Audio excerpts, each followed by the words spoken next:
The Imperial Fists continue their tireless crusade from Terra against the traitors led none other than by Sigismund himself. Emotionless and relentless, he leads a contingent of Templar brethren. His unit is flanked with Huskarls and a champion of the Legion, a chain fist dreadnought, as well as a centurion with phalanx wardens. This army means to get up close and personal to slay the enemies of the Imperium with quiet efficiency.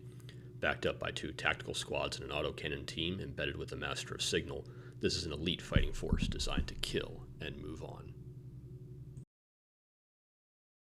This warband of Iron Warriors has suffered the indignity of retreat from the Loyalist dogs, but will do so no longer. This is a force that cares not of glory, but of getting the job done. While others use words like honor and duty, they use words like fire for effect. Led by a heartless warsmith with 3 iron circle maniples, this army features 50 tactical marines. They are not flashy or gaudy, they roll up their sleeves and get to business. Backing them up is armor, tyrant siege terminators, and a contingent of dominators with the Herald, seeking the recognition that was once theirs. These 2 armies meet across the ruined landscape of a nameless feudal planet. The Imperial Fists spread out across the 3 main avenues of approach, as do the Iron Warriors, both sides keeping their dismounted infantry hidden away behind cover.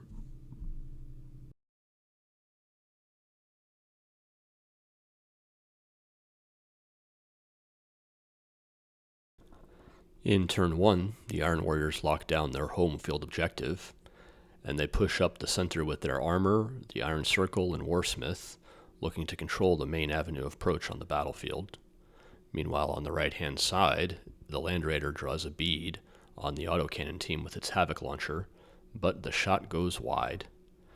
The Tyrant Siege Terminators strike out at the Land Raider, taking off a couple of hull points.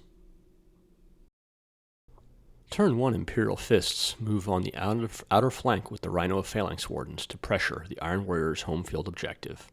Meanwhile, in the center, the Land Raider and Dreadnought move up, taking some wounds off of the Predator. And on the other flank, the Land Raider with the Huskarls move up to intercept the push there, and the autocannon team moves out from cover to open fire on the Tyrant Siege Terminator, causing just a wound. However, they lose several of their own in the return fire. In turn 2, the Iron Warriors focus fire in the center and push up with the Iron Circle and the tac squads, although they fail to crack open the Imperial Fist Land Raider. While on the flank, the Rhino and Land Raider move up, and along with the Tyrant Siege Terminators, they're able to whittle down the Land Raider on that side. Meanwhile, the Dominators and the Herald dismount and charge into the autocannon team, wiping them to a man. The Imperial Fist home field objective is under serious pressure now.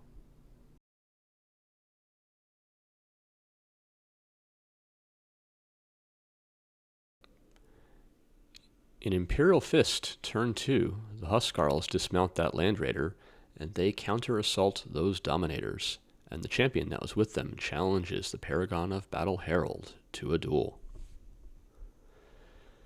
Meanwhile, the Dreadnought rushes forward to support that tac squad and support that home field objective.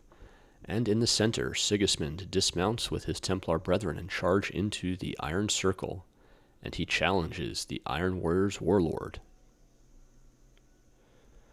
So it'll be interesting to see how this turns out. Meanwhile, the tac squad that was in that Rhino dismounts and locks down that central objective. And on the other flank, the Phalanx Wardens, who are equipped with melta-bombs, charge into that Rhino. So after the fight phase, it looks like this. That Rhino was destroyed, and the Phalanx Wardens consolidate towards the Iron Warriors' home field objective. There's now a lot of pressure on this flank, and the Iron Warriors are going to have to do something to lock it down. In the center, Sigismund cuts down that Warsmith as if he was not even there. However, the Templar brethren bounce hard off of the Iron Circle automatons. Only the Solarite power gauntlet of that sergeant does any damage, and they lose several brothers in the process. That fight is ongoing. And on the far flank, the Herald smashes the Imperial Fist champion with his Graviton Crusher. If he survives the rest of the battle, it will mean additional victory points for the Iron Warriors. In Iron Warriors turn 3, The Land Raider and the Tyrant Siege Terminators are able to finally destroy that Land Raider of the Imperial Fists. Meanwhile, the Huskarls and the Dominators continue to trade blows. That fight is ongoing, with both sides taking casualties. In the center, embarrassment and shame. The Templar Brethren take more casualties to the Iron Circle and roll double sixes on their morale check, causing Sigismund to rout. Truly an unexpected turn of events. Without his presence, control of the center looks to be swinging to the Iron Warriors. And on the other flank, the Tac Squad swings around to bring their bolters to bear and takes out a few of the Phalanx Wardens, and wisely they refrain from charging in. Imperial Fist turn 3 has the Phalanx Wardens charge that Tac Squad, causing them to rout. They pass their check when they hit the edge of the board and are now suppressed. Overlooked last turn was that Tac Squad and Centurion that was in the exploded Rhino. We knew about them, but we forgot to place them down in all the excitement, so they'll be looking to countercharge the Phalanx Wardens. And then in the center, the Imperial Fist Tac Squad moves around to screen that Land Raider from those hammers of that Iron Circle maniple. And Sigismund's unit with the Templar Brethren do rally, and they charge into that Tac Squad and take out a number of them, looking for redemption. On the far side of the field, the Herald and the Huskarl are the lone remaining fighters of that combat. I wonder who's going to win that one. And the Dreadnought with the Chain Fist charges into that Land Raider, bringing it to half health.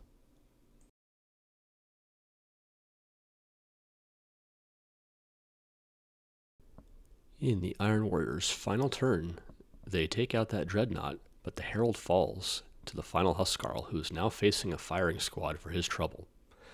However, the Imperial Fist home field objective will remain secure.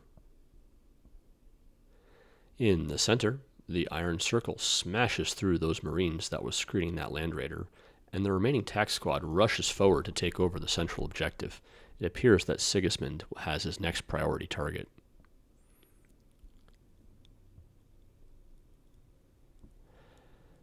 And then on the other flank, the Tac Squad countercharges the Phalanx Wardens, and that fight is ongoing. Meanwhile, the rallied Tac Squad rushes back to take back the home field objective.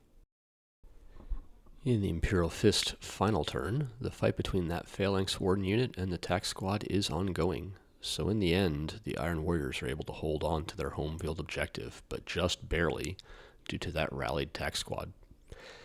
In the center, Sigismund has been a beast and has routed yet another Tac Squad for the Iron Warriors.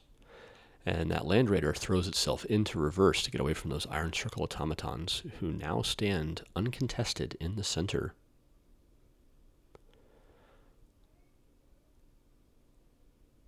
On the far flank, the Huskarl charges into the Tac Squad remaining and is in a target-rich environment. And the lone Tac Squad remains holding down the home field objective in the back, like they've been doing all game long. The Tyrant Siege Terminators had also taken out the Dreadnought that had attempted to shoot at them. In the end, after taking into account units killed, it has been a tie. Very close game. However, with Slay the Warlord, Sigismund ensures that the Imperial Fist wins this day. Happy wargaming, everyone, and hope to see you again soon.